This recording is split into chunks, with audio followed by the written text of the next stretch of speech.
किसान और सांप की हिंदी कहानी। एक बार एक किसान अपने खेत में काम कर रहा था। उसके खेत के अंदर कांटों की झाड़ियाँ हो गई थी और किसान उन झाड़ियों को काटकर अपने खेत से बाहर निकाल रहा था।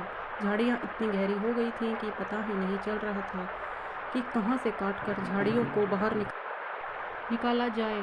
किसान बड़ी मुश्किल से उन कांटों से खुद की सुरक्षा करता हुआ बाहर निकल रहा था। दोपहर होने वाली थी। गर्मी भी बहुत बढ़ती जा रही थी। उसने सोचा, एक और आखिरी झाड़ी साफ कर देता हूँ, फिर ठंडी छांव में जाकर आराम करूँगा। उसने उस झाड़ी में जैसे ही अपनी कुल्हाड़ी चलाई तो उसमें से एक सांप निकलकर बाहर आया। किसान बहुत घबरा गया और सांप को क्रोध में देखकर किसान ठंडी छांव में जाकर बैठ गया। थोड़ी गर्मी कम होने पर सांप यहाँ से चला जाएगा, फिर अपना काम करूँगा। मौसम थोड़ा ठंडा हुआ और वह किसान फिर से अपना काम करने चला गया, लेकिन वह सांप वहाँ से नहीं गया, वहीं पर बैठ गया।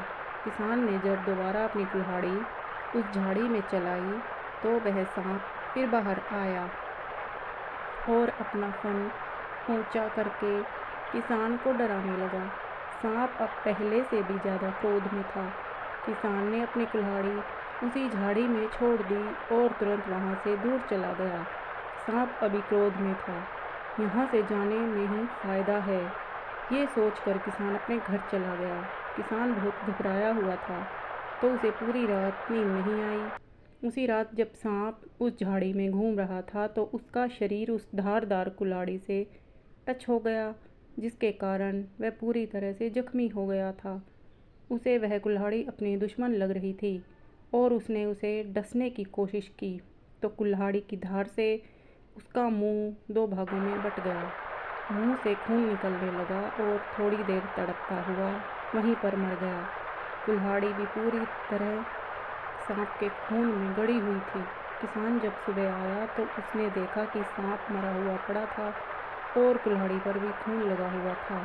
तो किसान को समझ आ गया कि सांप क्रोध के कारण मर गया।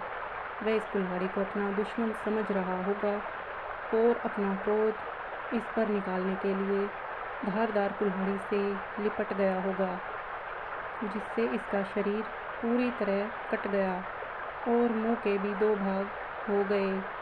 क्रोध ही इंसान के विनाश का कारण बनता है, इसलिए संयम से काम करें। फ्रेंड्स, कैसी लगी ये कहानी? और भी इसी तरह की इंटरेस्टिंग कहानियाँ पढ़ने के लिए चैनल को सब्सक्राइब करें। धन्यवाद।